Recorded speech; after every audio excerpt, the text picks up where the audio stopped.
warahmatullahi wabarakatuh. Halo teman-teman, perkenalkan nama kakak Anin. Bisa dipanggil dengan Kak Anin. Kak Anin dari Universitas Muhammadiyah Lamongan Prodi PGSD semester 3. Nah, di sini Kak Anin akan menceritakan tentang legenda yang ada di Lamongan. Sebelum itu, kakak mau tanya nih, ada yang tahu nggak lambang kota Lamongan? Nah, lambang kota Lamongan yaitu ikan bandeng dan ikan lele, seperti yang diabadikan pada monumen Tugu Bandeng dan Lele. Tapi kali ini Kak Anin akan menceritakan tentang ikan lele yang memiliki sebuah sejarah yang hingga menjadi salah satu lambang dari kota Lamongan. Yuk dengerin dengan baik. Ada yang bilang kalau orang asli Lamongan tidak boleh memakan ikan lele. Benar atau tidak ya? Nah, seperti ini ceritanya. Pada zaman dahulu, ada seorang Nyilura yang meminjam keris kepada seorang sunan untuk mencegah huru-hara sekaligus menjaga kewibawaan wilayah sunan. Kanjeng Sunan pun memberikan keris yang dimilikinya kepada Nyilura dengan beberapa syarat. Di antaranya adalah tidak boleh menggunakan keris tersebut untuk kekerasan dan harus segera dikembalikan kepada sunan tersebut secara langsung setelah 7 purnama atau bisa disebut dengan 7 bulan. Akhirnya, Nyilura berhasil mewujudkan cita-cita dan harapannya itu. Namun, setelah 7 purnama atau 7 bulan terlewati, Nyilura belum juga mengembalikan keris kepada Kanjeng Sunan. Khawatir terjadi penyalahgunaan pada pusakanya, Kanjeng Sunan pun mengutus seorang murid untuk menemui Nyilura dan mengambil kembali keris Kanjeng Sunan tersebut.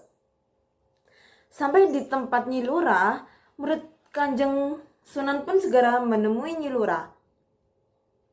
Saat murid tersebut menghadap dan mengutarakan maksudnya untuk mengambil keris Kanjeng Sunan, Nyilura bersikeras tidak mau menyerahkan keris tersebut.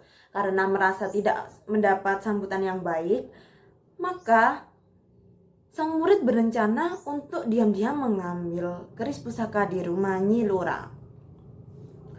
Pada suatu malam, murid tersebut memasuki rumah Nyilura dan berhasil mengambil keris tersebut.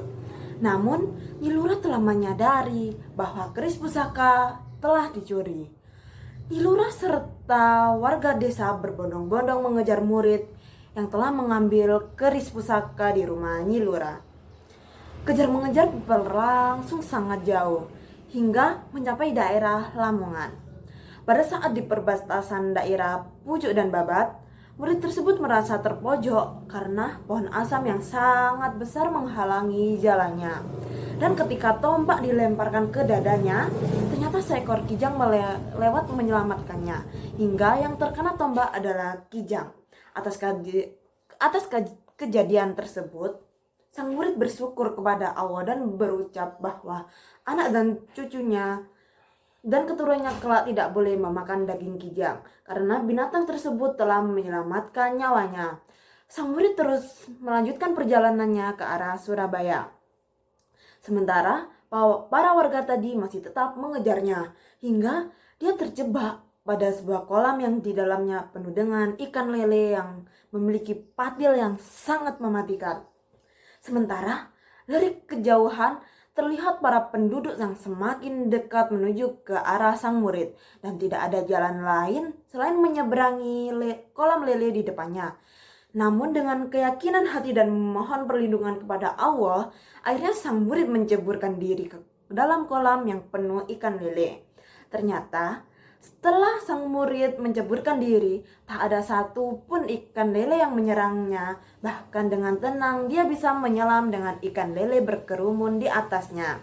Karena terlihat banyak ikan lele berenang di atas kolam, maka penduduk menganggap bahwa si pencuri tersebut tidak mungkin bersembunyi di kolam yang penuh dengan ikan lele yang memiliki patil yang sangat mematikan. Warga desa yang mengejarnya itu pun mengalihkan pencariannya ke tempat lain. Setelah itu, menyembullah sang murid ke permukaan kolam dengan mengucap puji syukur alhamdulillah kepada Allah. Dan lagi-lagi sang murid berucap bahwa anak cucu dan keturunannya kelak tidak boleh memakan lele karena ikan tersebut telah menyelamatkan hidupnya. Daerah tempat diucapkannya wasiat tersebut berada di sekitar daerah Glaga, Lamongan. Akhirnya, sang murid berhasil menyerahkan kembali pusakanya kepada sang sunan. Beberapa pecerita mengatakan bahwa murid yang mencuri keris pusaka tersebut bernama Ronggo Hadi. Saat ini menjadi salah satu jalan di kota Lamongan. Dia adalah orang yang kelak membabat alas Lamongan dan menjadi bupati pertama Lamongan yang bergelar Bupati Surajaya. Hingga saat ini, kebanyakan masyarakat Lamongan di daerah Glaga, tengah kota, atau pesisir sangat jarang yang memakan lele sebagai santapan lauk pauknya. Apalagi yang berdarah asli Lamongan. Mereka khawatir kalau masih ada daerah keturunan sang murid Kanjeng Sunan dan takut melanggar sumpah meskipun pada umumnya orang sekitar Glaga, deket dan sekitarnya di era sekarang ini banyak yang beternak ikan lele. Namun jarang sekali mereka yang memakan ikan tersebut. Konon, jika anak keturunannya yang melanggar sumpah, maka pigmen di daerah tangan atau tubuhnya akan memudar, sehingga warna kulit belang-belang hingga menyerupai tubuh ikan lele. Namun, hal ini berlaku bagi mereka yang mempunyai ayah dari Namun hal ini tidak berlaku bagi mereka yang mempunyai ayah dari luar Lamongan atau tinggal jauh di wilayah Lamongan, bagian selatan dan bagian barat. Nah, seperti itu ceritanya ikan lele di Lamongan sehingga tak jarang orang-orang di daerah tidak memakan ikan lele. Tapi tidak semua tempat ya guys, hanya beberapa tempat yang masih menjalankan janji sang murid tersebut.